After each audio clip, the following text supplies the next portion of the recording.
કપરાડા તાલુકામાંથી નાનાપોડા તાલુકો અલગ થતા નવનિયુક્ત હોદ્દેદારોની વરણી।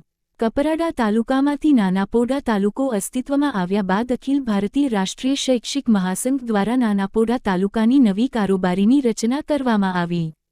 આ પ્રસંગે કપરાડા તાલુકાની પણ કારોબારી બેઠક યોજાઈ હતી। બંને તાલુકાઓમાં નવા હોદ્દેદારોની વરણી થતાં શિક્ષક સમાજમાં આનંદનું વાતાવરણ જોવા મળ્યું હતું।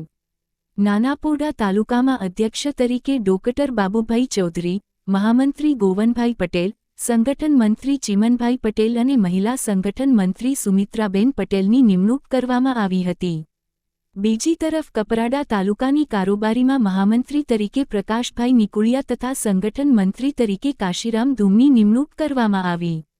આ પ્રસંગે ગુજરાત પ્રાંતના ઉપાધ્યક્ષ રામુભાઈ પટેલ તેમજ વલસાડ જિલ્લા રાષ્ટ્રીય શૈક્ષિક મહાસંઘના હોદ્દેદારો અધ્યક્ષ અજીતસિંહ ઠાકોર, મહામંત્રી રામુભાઈ પટેલ, સંગઠન મંત્રી કિરણભાઈ પટેલ, પ્રચાર પ્રસાર મંત્રી ડોક્ટર વિલ્સનભાઈ અને આંતરિક ઓડિટર જયેશભાઈ ગાવિત વિશેષ ઉપસ્થિત રહ્યા હતા।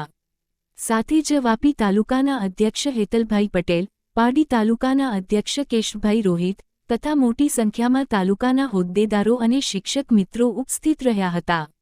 કાર્યક્રમમાં નવા હોદ્દેદારોને ફૂલહાર પહેરાવી સન્માનિત કરવામાં આવ્યા હતા અને અભિનંદન પાઠવાયા હતા। ઉપસ્થિત આગેવાનો દ્વારા પોતાના વક્તવ્યમાં શિક્ષક સમાજના હિત માટે સંઘની એકતા જાળવી રાખવાની જરૂરિયાત પર ભાર મૂકાયો। તેમણે જણાવ્યું કે નાનાપોડા તાલુકો નવો રચાતા અહીં શિક્ષકોની સમસ્યાઓને પ્રાથમિકતા આપીને ઉકેલવા પ્રયત્ન કરાશે। સાથે જ કપરાડા તાલુકામાં પણ સંઘને વધુ મજબૂત બનાવવા માટે સંકલ્પ વ્યક્ત કરાયો। કારોબારી બેઠક દરમિયાન શિક્ષણ ક્ષેત્રના તાજા મુદ્દાઓ તથા સંઘની આગાહી પ્રવૃત્તિઓ અંગે પણ ચર્ચા કરવામાં આવી। શિક્ષકોએ પોતાના અનુભવ વહેંચી શિક્ષણ વ્યવસ્થાને વધુ પ્રબળ બનાવવા એકજૂટ રહેવાની પ્રતિજ્ઞા લીધી। આ પ્રસંગે નવા હોદ્દેદારોને સંઘના જવાબદારીપૂર્વક કાર્ય કરવાની અપેક્ષા વ્યક્ત કરવામાં આવી હતી। ખાસ કરીને આદિવાસી વિસ્તારોમાં શિક્ષણની ગુણવત્તા ઊંચી કરવા, શિક્ષક વર્ગના હિતોને જાળવી રાખવા અને વિવિધ શૈક્ષણિક પ્રશ્નો માટે રાજ્ય તેમજ જિલ્લા સ્તરે સંઘર્ષ કરવા નવા હોદ્દેદારોને આગ્રહપૂર્વક આહ્વાન કરાયું હતું।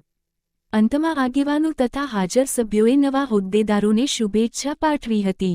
નવા હોદ્દેદારોએ પણ પોતાના સંક્ષિપ્ત વક્તવ્યમાં શિક્ષક હિત માટે કાયમી સક્રિય રહીને કાર્ય કરવાની પ્રતિબદ્ધતા દર્શાવી। નાનાપોડા તાલુકાની આ નવી રચના અને કપરાડાની કારોબારી બેઠક સાથે અખિલ ભારતીય રાષ્ટ્રીય શૈક્ષિક મહાસંઘને વધુ મજબૂતી મળ્યાનો અનુભવ ઉપસ્થિતોમાં જોવા મળ્યો।